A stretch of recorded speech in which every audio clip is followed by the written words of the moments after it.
Selamat pagi, salam sejahtera. Terima kasih karena bersama dengan saya di Nazilin Unity Channel. Akhirnya, hari ini kita dapat berita paling menggemparkan tentang Dr. Agus yang merupakan bekas ketua pengarah JECOM yang sebelum ini dikaitkan dengan video Wahab yang tular di mana-mana. Namun, berita yang kita terima ini cukup mendukacitakan dan cukup membuatkan hati kita tidak gembira langsung. Malangnya, darjah kebesaran Dr. Agus yang pernah diterima sebelum ini disahkan ditarik balik oleh Sultan Kelantan. Sultan Kelantan, Sultan Muhammad keempat, kelima berkenan darjah kebesaran Setiausaha Mahkota Kelantan yang amat terbilang DPSK kepada bekas Ketua Pengarah Jabatan Komunikasi Komuniti JECOM, Datuk Dr. Muhammad Agus Yusuf, ditarik balik berkuat kuasa 2 Disember lalu. Menerusi warta bertarik 28 Disember lalu yang mula tular sejak pagi tadi memaklumkan Muhammad Agus dikurniakan darjah kebesaran berkenan pada 12 November 2011.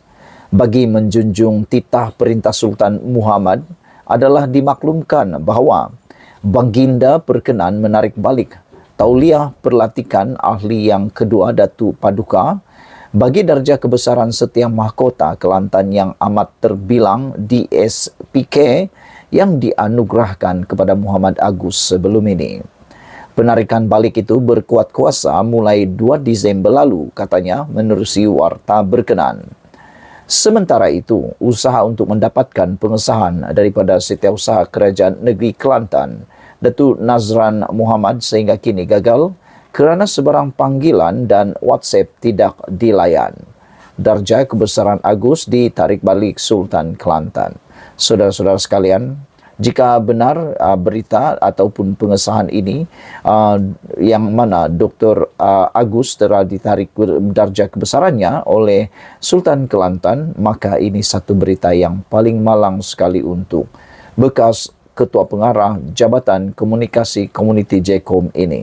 Sekian dulu untuk kali ini. Jangan lupa share video ini. Kita jumpa lagi. Bye-bye. Selamat petang, salam sejahtera. Terima kasih kerana bersama dengan saya di Nazilin Unity Channel. Dipetik daripada Info Pertiwi, laporan kenyataan Mahathir, Dewan Himpunan PAS mahu lapor polis. Sebuah sayap PAS bukan Islam atau non-Muslim dari Selangor akan menyampaikan laporan polis terhadap Dr. Mahathir Mohamad berhubung dengan tuntutan kontroversi bekas Perdana Menteri tersebut, di mana beliau menyatakan bahawa orang India tidak sepenuhnya setia kepada Malaysia. Pemuda Hulu Langat P. Pobalan yang merupakan ketua sayap PAS tersebut mengesahkan bahawa mereka berhasrat untuk membuat laporan polis pada hari Khamis. Kami meyakini bahawa kenyataan yang dibuat oleh Mahathir adalah diskriminasi dan tidak bersesuaian dengan prinsip Islam, ujar Pobalan. Dalam wawancara dengan saluran berita Tamil di Chennai, India, Mahathir menyuarakan pandangan kontroversinya menyatakan bahawa masyarakat India di Malaysia tidak sepenuhnya setia kepada negara ini. Tindakan Mahathir ini telah menarik reaksi keras dari pelbagai pihak, termasuklah menteri, pemimpin politik dan tokoh masyarakat. Perdana Menteri Anwar Ibrahim turut memberikan kritikan kepada Mahathir, mengatakan pandangan lama seperti itu yang lapuk itu dapat merosakkan kesatuan negara. Saya sangat setuju dengan kenyataan oleh Perdana Menteri kita Anwar Ibrahim ini, yaitu pandangan-pandangan lapuk, pandangan-pandangan kontroversi seperti itu tidak membawa apa-apa makna kepada negara ini, tidak membawa apa-apa kemajuan kepada negara ini, bahkan ianya hanya akan merugikan Malaysia. Tiada makna sepenuhnya. Jadi, kenapa mahu buat kalau tiada makna? Satu saja alasannya, mahu dilihat relevan dan cuba mengalihkan satu perkara yang lebih besar daripadanya. Saudara-saudara sekalian, Pobalan memberikan contoh pencapaian orang India di Malaysia seperti M. Majendran dan N. Mohandas yang merupakan orang Malaysia pertama yang menakluk Gunung Everest pada tahun 1997, serta pemain badminton Lee Chong Wei yang telah membawa nama Malaysia ke persada dunia. Mereka telah meninggikan bendera Malaysia melalui pencapaian mereka, berjaya mengibarkan negara Malaysia, memperkenalkan Malaysia di mata dan imej Malaysia meningkat mendadak di mata dunia kerana pencapaian mereka. Bukankah itu satu kesetiaan yang luar biasa? Saudara-saudara sekalian, bersama ini FMT melaporkan,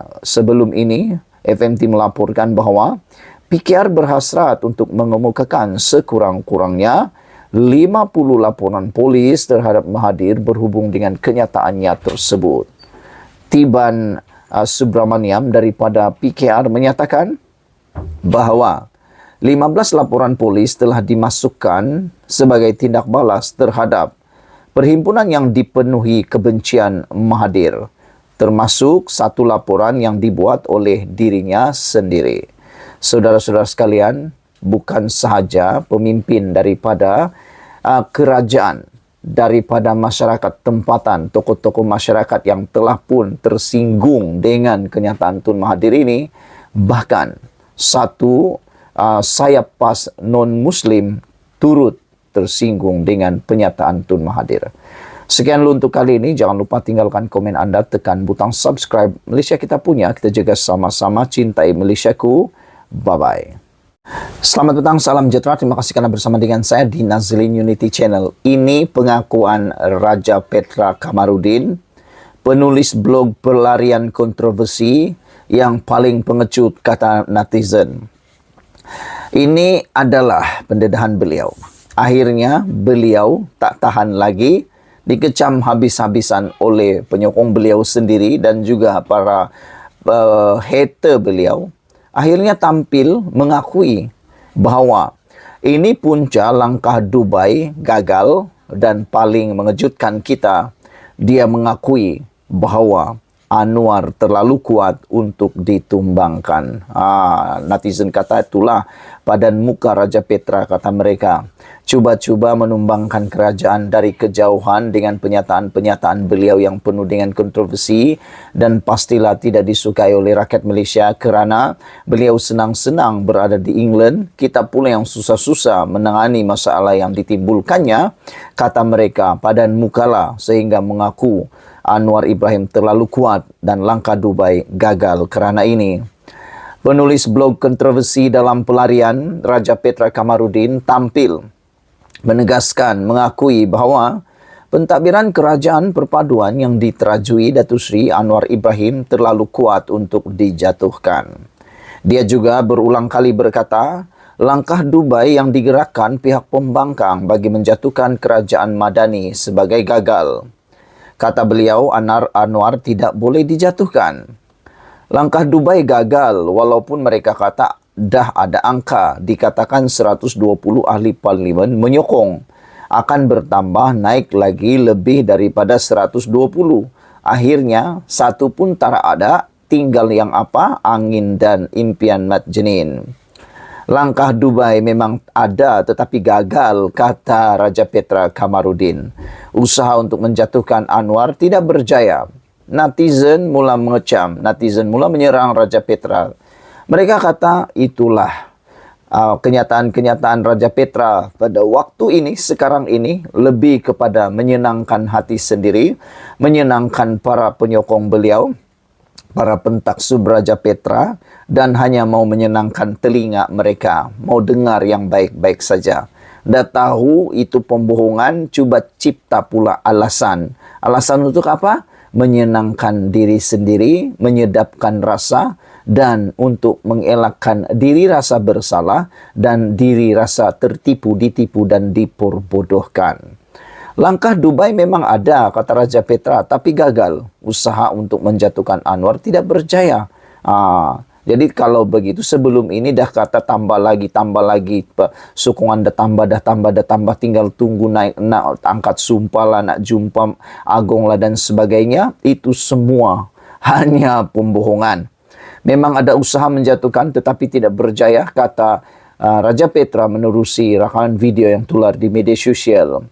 Pengakuan Raja Petra itu selepas pengumuman Ketua Polis Negara Tan Sri Razarudin Husin pada 15 Januari yang akan memanggil Raja Petra dan beberapa lagi individu dan muka Raja Petra supaya dipanggil oleh PRRM. Kita mau sebenarnya Raja Petra pulang ke Malaysia.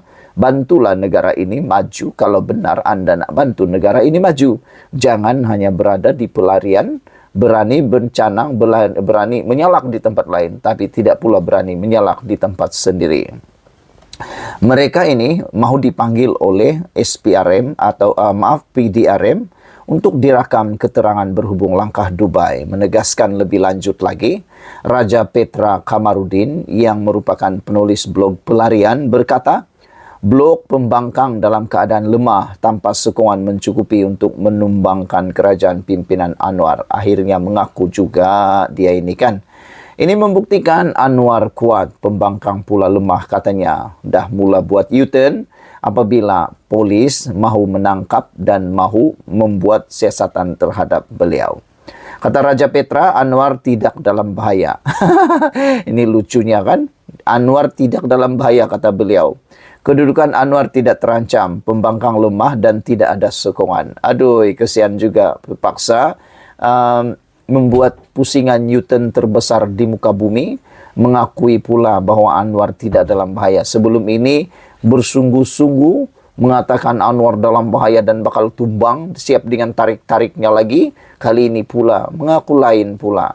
Netizen kata, nah, dah kena ludah sendiri kata mereka. Apalagi netizen juga menulis sebagai perangkap jerat kena leher sendiri. Merujuk kepada U-turn yang dibuat oleh Raja Petra Kamarudin. Razarudin pada sidang media 15 Januari lalu berkata, Raja Petra yang berada di London bukan saja diperlukan dalam kes langkah Dubai, malah terdapat beberapa kertas catatan polis turut pernah dibuka ke atas Raja Petra sebelum ini. Jadi, adakah Ketua Polis Negara Malaysia sekarang, yaitu Razarudin, adalah hero Malaysia yang boleh membawa pulang Raja Petra Kamarudin? Dan kalau Raja Petra Kamarudin dah pulang ke Malaysia, persoalan kita, masih beranikah dia lantang bercakap seperti sekarang ini di Malaysia? Sekian dulu untuk kali ini. Jangan lupa tinggalkan komen Anda, tekan butang subscribe. Kita jumpa lagi. Bye-bye.